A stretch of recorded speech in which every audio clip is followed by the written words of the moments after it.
À moins de 2 ans de l'élection présidentielle, la santé s'impose comme une priorité politique.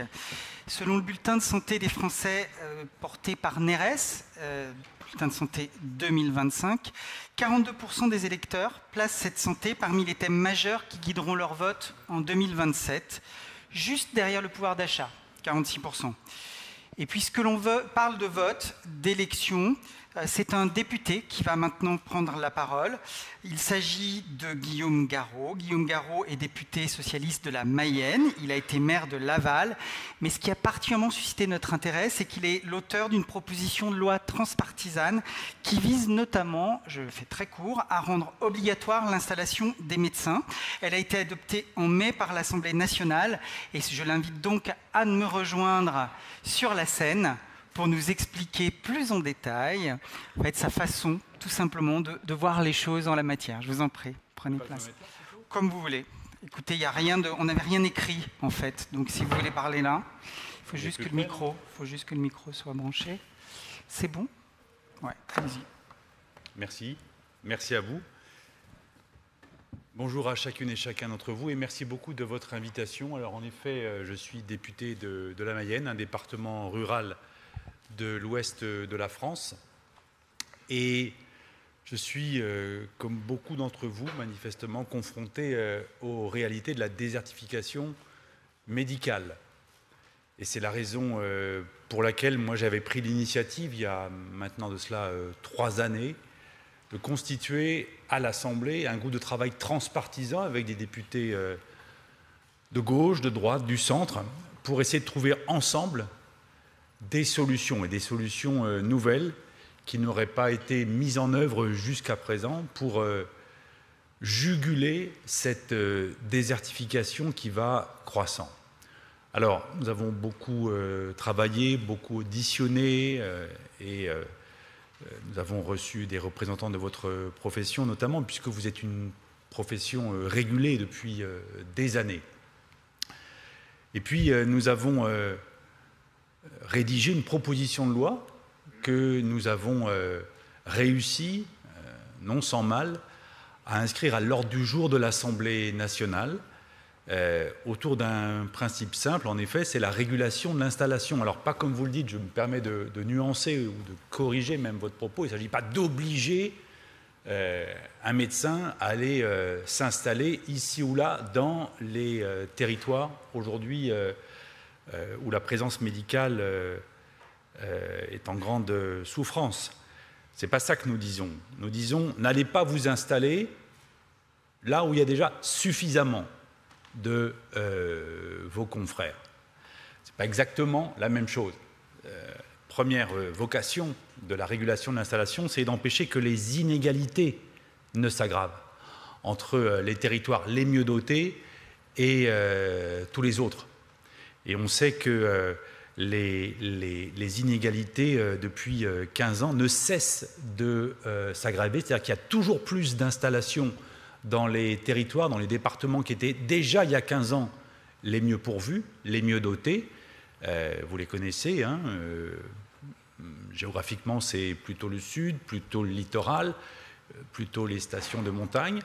À l'inverse, il y a dans de nombreux autres départements une déperdition. C'est-à-dire qu'il y a toujours moins d'installations depuis 15 ans dans ces départements où précisément on était déjà en fragilité lorsqu'on était en 2010. Donc c'est à ça que nous avons voulu répondre dans une proposition de loi qui a été adoptée de façon très nette à l'Assemblée nationale. Et de fait, nous avons regardé du côté des autres professionnels de santé et il va sans dire, vous connaissez les choses bien mieux que moi, que cette régulation de l'installation s'agissant des pharmaciens, et encore on n'est pas du tout sur le même dispositif, même si c'est de philosophie comparable, eh bien elle a permis un maillage à l'échelle du territoire national des officines. Et pour autant, est-ce qu'on est dans le meilleur des mondes possibles s'agissant de votre profession? Assurément non. Et c'est la raison de ma présence aujourd'hui, parce que moi je voulais vous remercier de mettre dans le débat public les difficultés qui sont les vôtres. Et c'est vrai qu'à l'Assemblée, on débat des déserts médicaux. On a débattu aussi du devenir de la profession d'infirmier, d'infirmière. Mais les occasions sont assez rares, finalement, de débattre du devenir de votre profession et des officines en particulier. Parce qu'on a considéré les uns les autres, de façon sans doute assez imprécise et injuste, que tout allait bien. À ceci près que ce qui est clair, et ça a été dit dans la table ronde précédente, c'est qu'il y a quand même une cohérence dans l'offre de soins, j'allais dire dans l'offre de santé. Si vous n'avez plus de prescripteurs, bien sûr qu'on met en difficulté les officines.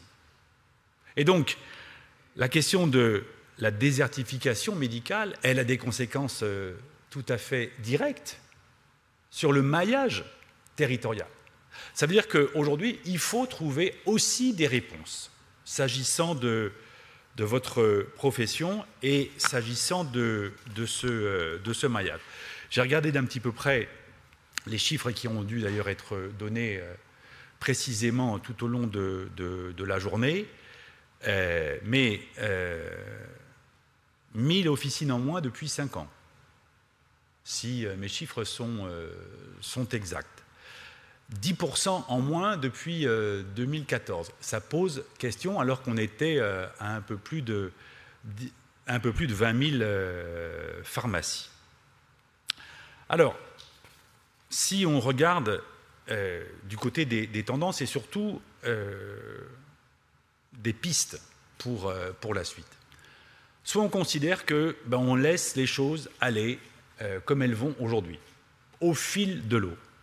Et si on ne fait rien s'agissant de la désertification médicale et si on ne fait rien s'agissant de la présence des officines, on va au-devant de très graves difficultés avec des territoires qui seraient des déserts tout court en matière de santé.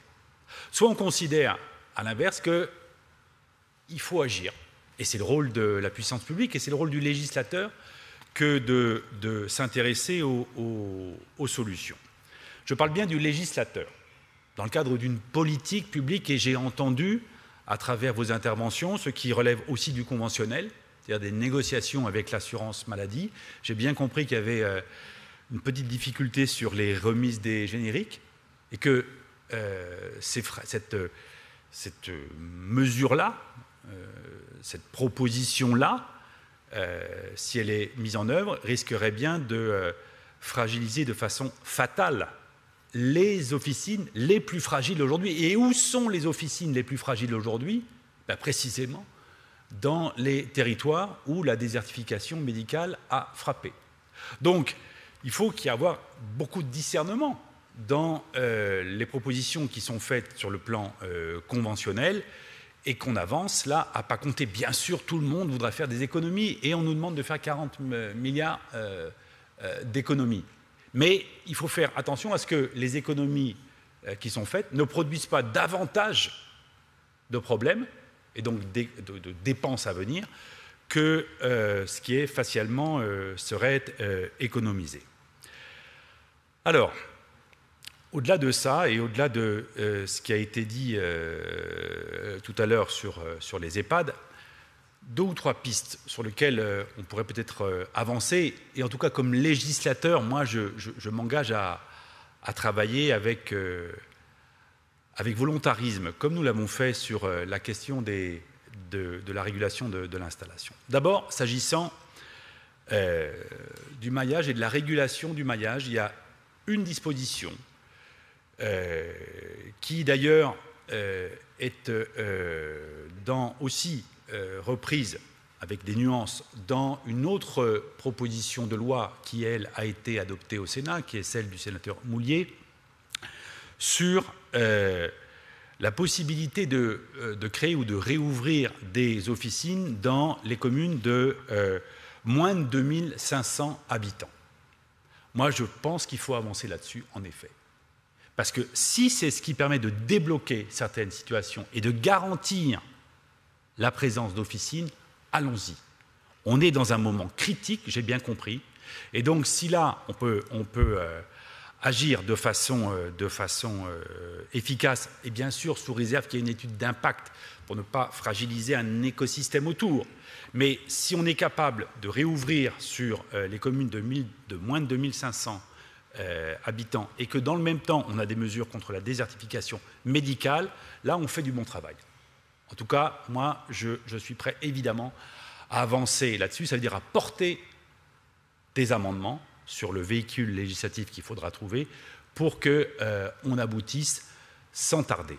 Et donc les véhicules législatifs, c'est-à-dire les lois qui pourraient porter ça, il faut qu'on voit avec ce que devient la loi du sénateur Moulier, donc quand elle viendra à l'Assemblée nationale, et puis il faut qu'on regarde dans le prochain PLFSS, donc la loi de financement de la sécurité sociale, ça c'est dans la deuxième partie de l'année. Donc là, moi je suis prêt. Deuxième piste de solution, je crois très important qu'on avance aussi sur un phénomène à l'œuvre que je vois dans d'autres professions et qui gagne aussi la vôtre, c'est la financiarisation. Alors, il y a des approches nuancées sur le sujet, je le sais, mais je crois vraiment qu'on doit encadrer ces phénomènes et mettre des garde-fous, parce que sinon il y aura des dérives. Et moi, ce que je crains, c'est qu'on accélère des phénomènes de concentration et donc qu'on accélère ensuite des phénomènes de déperdition, de déprise, de désertification. Donc il faut qu'on soit vraiment attentif là-dessus et dans notre groupe transpartisan, nous avons fait des propositions pour encadrer cette financiarisation sur d'autres professions et moi je suis prêt à avancer là-dessus s'agissant des pharmacies dans le cadre général de la financiarisation de l'offre de soins. Et puis enfin, il y a tout ce que vous avez évoqué tout à l'heure qui me semble tout aussi important, c'est la troisième piste de solution, c'est la reconnaissance de votre rôle comme acteur de soins primaires. Alors quand on dit ça, sur le papier c'est joli, mais ça crée beaucoup de réserves ou de crispations parfois de certaines autres professions. Lorsqu'on parle de délégation, non pas de tâches, mais de compétences, ça met certains en émoi, je le sais. Et nous avons vu plusieurs débats à l'Assemblée autour de ces sujets. Mais enfin, ce qui compte, c'est le service qu'on rend aux patients. Ce qui compte, c'est la façon dont on garantit l'accès aux soins avec les hommes et les femmes qui sont là sur les territoires. Et vous êtes aujourd'hui les mieux répartis à l'échelle nationale sur tout le territoire grâce à la régulation que j'évoquais tout à l'heure. Donc je pense qu'il faut avancer là-dessus. Ça fait partie des propositions que vous mettez en avant, en particulier dans le livre blanc du maillage, que moi j'ai trouvé très intéressant, que, vous voyez, que mon équipe a regardé de très près également, qu'on a annoté. Mais je pense en effet qu'il faut qu'on avance là-dessus, qu'on détermine bien les situations précises, les cas à traiter, qu'il y ait des protocoles OK, qu'on fasse tout ça, et on a commencé à le faire sur d'autres points à l'Assemblée nationale. Eh bien, je pense qu'on peut aller plus loin et qu'il faut qu'on discute avec vous, comme il faut qu'on discute avec les représentants des médecins. Mais du point de vue des allergies, du point de vue j'ai vu sur les otoscopies, je pense que la liste est beaucoup plus longue que les exemples que je cite à l'instant. Mais vous êtes des professionnels de santé. Donc il doit y avoir une confiance a priori, il doit y avoir des protocoles bien sûr pour sécuriser tout cela, mais je pense qu'on doit faire du chemin là-dessus, sinon on ne répondra pas aux besoins de santé de nos populations, et c'est un élu d'un département rural qui vous le dit. Alors voilà, moi ce que je voulais vous dire aujourd'hui sur ces trois pistes de solutions, voir comment on peut adapter le système de la régulation dans les communes de moins de 2500 habitants, voir ensuite comment on peut avancer sur la financiarisation avec les garde-fous nécessaires, et voir enfin comment on peut faire de vous des vrais acteurs des soins primaires avec cette entrée délégation de compétences. Voilà ce que je voulais vous dire aujourd'hui, et pour terminer, parce qu'il ne faut pas se payer simplement de mots, je le disais, moi ma conviction c'est qu'on pourra rien faire sans vous, je le dis. Et je l'ai dit dans mon introduction, on a insuffisamment tenu compte de ce qu'était aujourd'hui votre situation et de ce qu'étaient vos propositions. Pourtant, vous êtes là. Pourtant, vous êtes là sur l'ensemble du territoire national. Pourtant, vous êtes là pourtant, vous êtes là dans tous les territoires, ruraux et urbains, et de façon harmonieuse. Et donc, moi, je considère que vous êtes un peu à l'équivalent de ce que sont nos mairies. Hein, vous êtes les mairies de la santé, ça veut dire que vous êtes la première porte qu'on pousse. Voilà. Eh bien, si on a ça à l'esprit, on doit pouvoir avancer. En tout cas, moi, je vous dis ma disponibilité pour faire ce travail avec vous, non pas à la Saint-Glinglin, mais je le dis dans les semaines et les mois qui viendront, parce que quand on est responsable politique, il faut être capable de bien comprendre ce qui se passe, anticiper le mieux possible et surtout agir avec discernement. Alors merci de nous donner aujourd'hui les outils pour bien comprendre, mais aussi pour avancer, parce que vous avez fait des propositions et je crois vraiment à ce dialogue entre nous pour qu'au final on rende le meilleur service possible, la meilleure qualité de soins possible à l'ensemble des Français. C'est l'idée qu'on se fait de la République finalement, être égaux devant la santé, être égaux dans l'accès aux soins, qui qu'on soit, où qu'on habite. C'est l'idée que moi je me fais de notre République. Alors merci aussi à vous d'y prendre part dans vos officines. Merci à vous et bon travail. Bravo.